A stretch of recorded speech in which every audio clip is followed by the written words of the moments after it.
I've said it on the podcast so many times.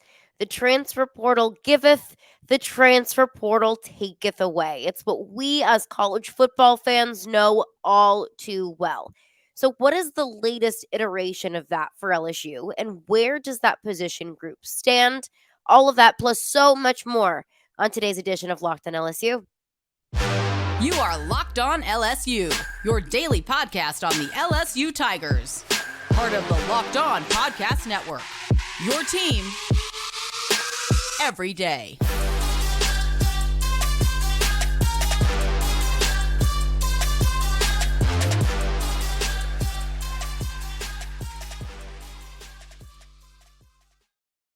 Well, thank you for making Locked on LSU your first listen every day. We are free and available wherever you get your podcasts. And of course, Locked on LSU, we're part of the Locked on Network, your team every day. My name is Caroline Fenton, and I am your host, as I am every day.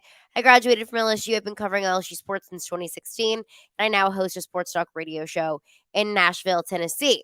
Now, before we get into the latest on the transfer portal and where LSU stands with that, I got to let y'all know that LinkedIn Jobs can help you find the qualified candidates that you want to talk to faster. So post your job for free at linkedin.com/lockedoncollege. That is linkedin.com/lockedoncollege to post your job for free. Terms and conditions apply. LinkedIn Jobs is truly the best. So I always say it on the podcast. The transfer portal can be a wonderful tool for you to build up your program, but also you can fall victim to the same thing and you can lose depth. You can lose talented players via the transfer portal. We talked about this ad nauseum last week about Walker Howard entering the transfer portal. And you don't lose a 5-star prospect that has a ton of upside in Walker Howard and feel good about it and feel okay about it. But also, there's the other side of building up depth. And we mentioned on the podcast last week that Zavier Carter decided to transfer out of LSU. And I said that he was one of those candidates that I looked at to potentially fill that Jack linebacker position that was left open by BJ Ojulari. And there were some guys on the roster that could fill that role, looking at like a Savion Jones. And then they have Bradyn Swinson coming in from Oregon that could also compete for that role. But, Zavier Carter leaving, while he wasn't necessarily one of those players that I looked at to be a front runner to fill that position, it's still a talented player with a whole lot of depth that was transferring out. And I mentioned how LSU is going to need to bolster up not just that position, but really across the board defensively. That they were going to need to find some depth, at edge rusher across the defensive line in the defensive backfield. But almost instantly after that news drops, LSU filled that edge rusher role.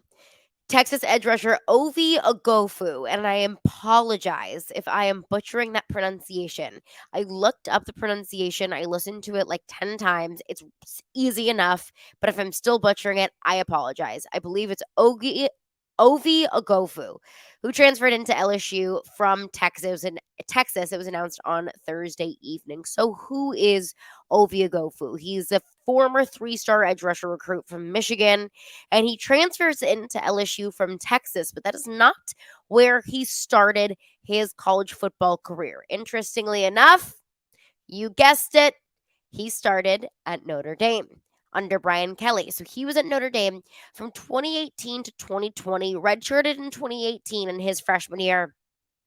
2019 saw some more action, played 9 games on the season, no starts, played in 9 games, had 12 tackles, a sack, a PBU, 3 quarterback hurries. So, getting out there, making a difference. 2020 COVID year, his 3rd year at Notre Dame, played in 11 games, again, no starts, had his first career sack because that sack in the 2019 season, it was 2 half sacks that he accumulated throughout the season, but had his first career sack along with 9 tackles and 2 PBUs. So he played in 20 games in his career at Notre Dame, had a good bit of experience. He had 22 total tackles, 2.5 sacks, 3 PBUs throughout his time at Notre Dame, and then transferred into Texas in the 2021 season. So why he transferred, I don't know. You're going to have to ask a Notre Dame expert that, which you might be able to do here soon. I don't know. But I have to say that, it wasn't necessarily a coaching relationship thing, clearly, because he's transferring to LSU to play under Brian Kelly again. I have to assume it was really just a roster thing. And in 3 years, in his 3 years at Notre Dame, and still wasn't being able to be named a consistent starter. That to me says, it was a depth thing. He was getting buried on the depth chart, transferred out to Texas in 2021. So Texas, in his first season at Texas, started 9 games, played in 12, had 42 tackles, 5.5 of those for loss, 2 sacks, 2 QB hurries, 2 broken up passes. So you're starting to see it come to fruition a little bit more. Throughout his entire career at Notre Dame, in playing in 2 years, he had 22 total tackles across 2 years. Had 22 tackles across 2 years, had 42 in just a single season in his first season at Texas. So you're starting to see him get some more playing time and be part of the defensive rotation a little bit more. In 2021, he was an honorable mention for the Big 12 Defensive Newcomer of the Year. And then in 2022, played in 13 games, started all 12 regular season games, had 54 tackles. So just continues to improve year over year. 8.5 of those for loss, 2.5 sacks, and a forced fumble. And 5 of those tackles and 1 of those sacks came against Alabama, for whatever that's worth. So he has 3 years at Notre Dame, 2 years on the field in a redshirt year, and then 2 years at Texas. So Ovie Oghoufo is coming into LSU with 5 years of college football experience, and he has 1 remaining year of eligibility. Now, it's something that I've talked about on the podcast a lot, especially with as far as the defensive back position is concerned. I said that, some of LSU's priorities, or one of LSU's priorities when looking at the transfer portal, is looking at guys that have at least multiple years of eligibility. So that way, LSU isn't forced to be in the same position that they are this year as they were last year with defensive back position, specifically with corners. Last year they were decimated at defensive back. This year, again, they're decimated going into the regular season with only 2 scholarship corners, because they had to go to the transfer portal, and almost all of those players, other than Seven Banks, had only 1 year remaining of eligibility. So that's one of their priorities, is not being in that position every single year. So you may ask yourself, well, why go after a guy that only has 1 year remaining?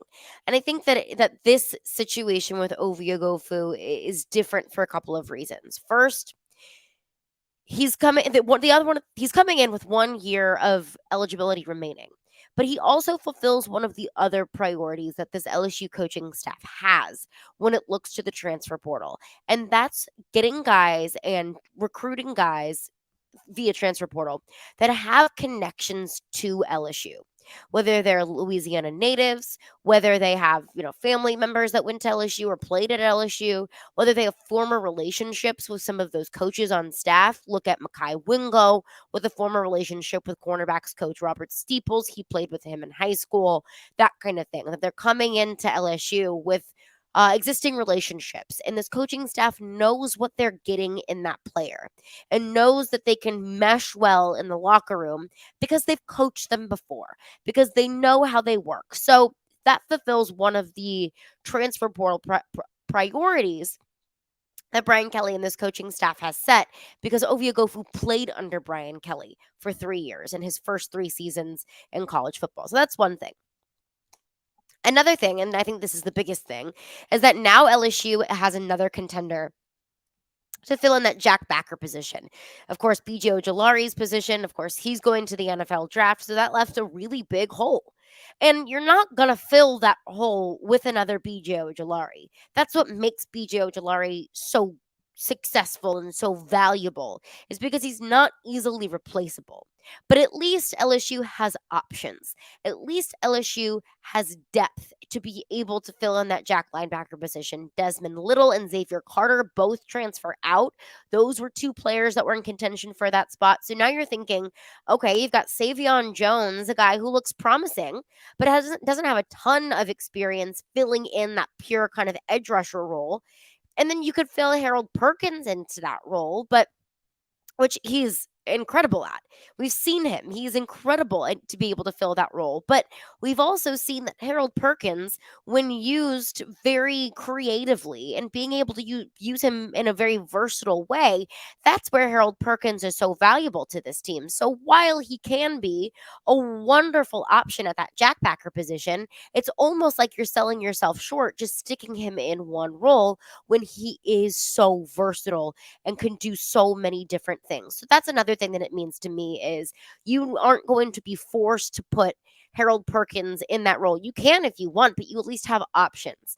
With Ovie Oghoufo transferring in, and then of course Bradyn Swinson transferring in from Oregon, and then you've got 5-star Deshaun Womack coming in the 2023 class as well. And he's not the only edge rusher coming in this class, but he's the one edge rusher in the 2023 class that I look to be a guy that can start to compete for starting roles right away, that you can start to see him make contributions to this team right away.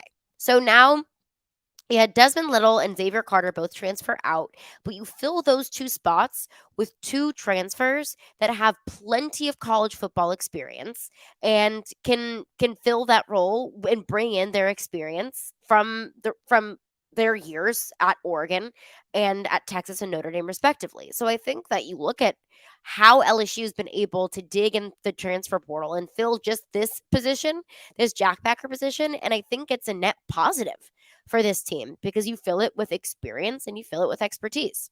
So again, Ovie Oghoufo transferring in from LSU, to LSU from Texas via Notre Dame, and now that giant jack linebacker position, the true edge rusher position, BJ Ojulari's role now has plenty of bodies willing to contend to be the starter in 2023. But coming up next, well, that's good news about LSU football. There's not so good news about another LSU team. I'll get into that coming up next. But before we do that, I want to tell you about LinkedIn Jobs. Because as a small business owner or a hiring manager, you know that success in the new year, success in 2023, all depends on the team members that you surround yourself with. So that's why you've got to check out LinkedIn Jobs. LinkedIn Jobs can help you hire qualified candidates more efficiently, more effectively by matching opening roles with people who have the skills, values, and experiences to help you achieve your goals. So I work for a radio station. And we had a producer role that was open in the middle of football season. So you can only imagine super busy for a sports talk station, and you need to fill someone in immediately. And we didn't have the time or the money to be able to conduct this extensive, extravagant search.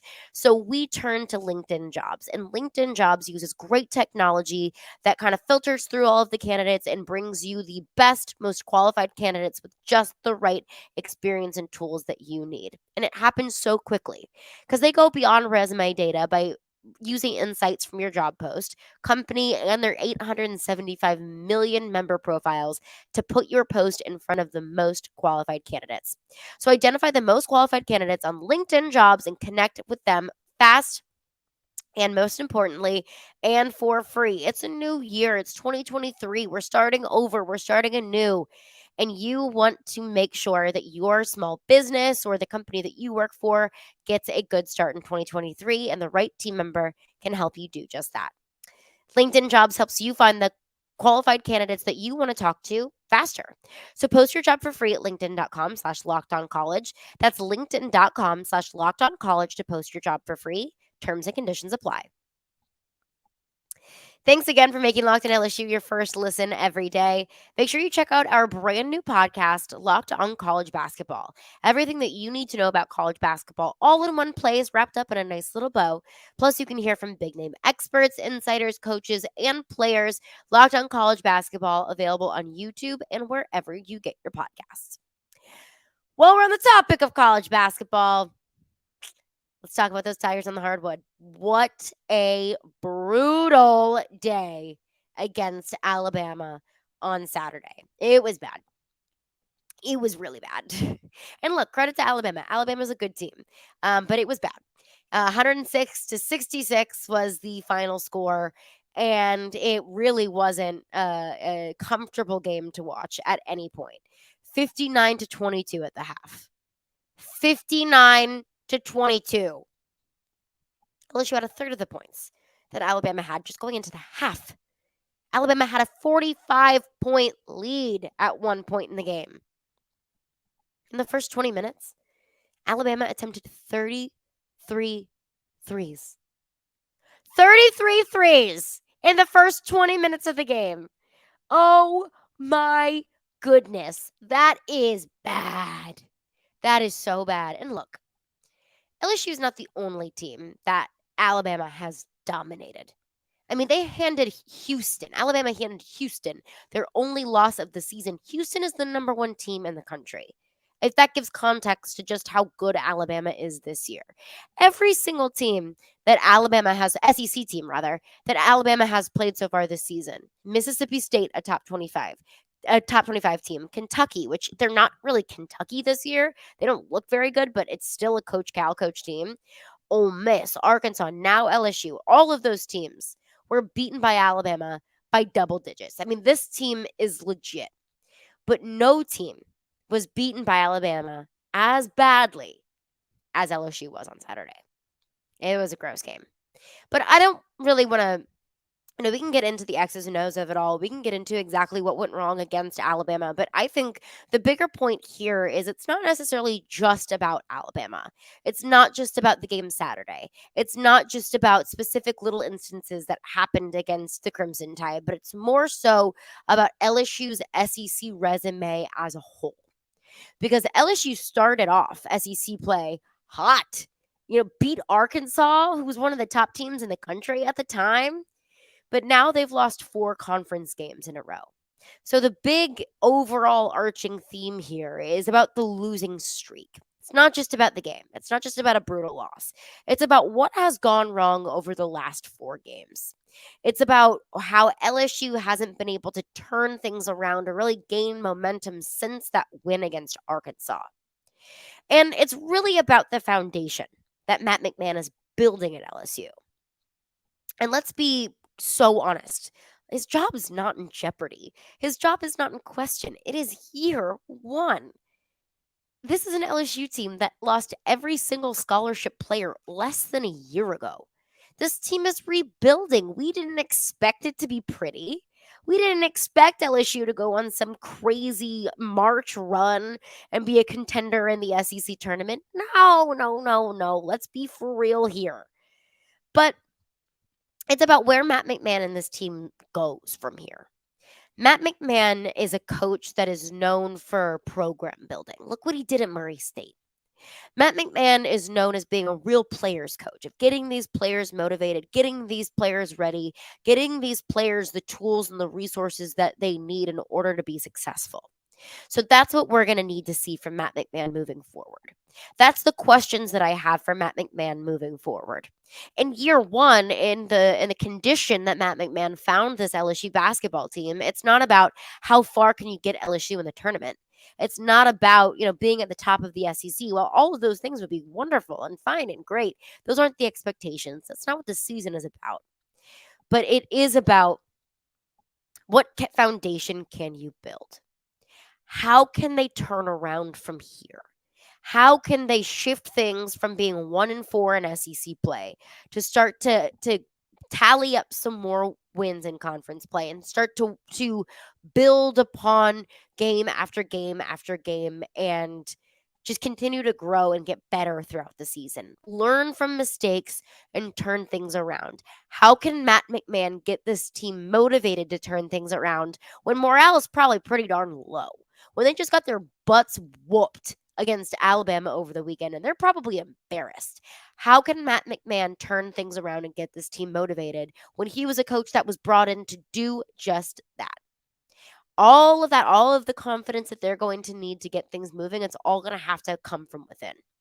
Nobody is sitting on the outside looking in and saying, hey, we really believe in this LSU team. So it's going to have to come from within, and it's going to have to come from the head coach. So that's what I'm excited to see, is to see how Matt McMahon can turn this ship around. And it's not going to be easy. I mean, LSU has a freaking murderer's row of a schedule coming up.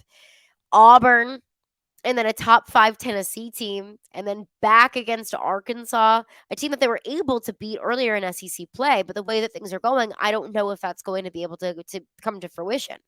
And then they play Texas Tech and then Alabama again. I mean, things don't get easier for this team. But I'm excited to see the kind of moral leader that Matt McMahon is, to be able to turn things around. His job's not in question. That's not what the season is about. But it is about the foundation that the program is building, the foundation that Matt McMahon was hired to build. Can he turn things around? I don't know the answer to that question, but we shall see. But coming up next, there's another LSU basketball legend that was honored, and I think it's pretty darn monumental. I want to get into all of that coming up next. But before we do that, I want to tell you about betonline.net. You'll know that I love betonline.net. It's the number one source for sports betting information, stats, news, analysis. They've got it all on betonline.net. Consider it your one-stop shop because you can get odds and trends for every professional and amateur league out there. There's pro football. We're in a fun time of the pro football season now that we're in the playoffs. There's basketball, college level, and at the NBA. All online at betonline.net. So if you love sports podcasts, you can even find those on BetOnline as well. So you can get smarter and you can also wager on games. The fastest and easiest way to get your betting information, head to the website today or use your mobile device to learn more. BetOnline, where the game starts. So some really, really cool news from over the weekend. Today's kind of a Mod Podge of an episode of just, things that we saw over the weekend, new things that we've learned. So thanks for being with me. But on Sunday, LSU erected its first statue of a woman on campus when Seimone Augustus was honored with her very own statue outside of the LSU basketball facility. So now Seimone Augustus stands next to the greatest of LSU basketball, Shaq and Pete Maravich, and this whole group of LSU basketball legends. It's where Seimone Augustus's name belongs. It's where her statue belongs, among the people whose names will be forever ingrained in our memories of being cornerstones of LSU basketball. And Seimone Augustus has been honored with her very own statue. So, Seimone Augustus is easily one of the most celebrated and storied female athletes on campus. She was there from 2002 to 2006, and in that stretch, LSU women's basketball went to the Final Four 3 times. 3 times in that stretch. She was a 2-time Player of the Year, first overall pick in the WNBA draft. She won 4 WNBA championships, got 8 All-Star nods. She was the first female at LSU to ever have her jersey retired. I mean, she is a legend. She's a legend at LSU, and she's even a legend at the next step, at the largest stage in women's basketball in the WNBA. This is so huge for so many reasons.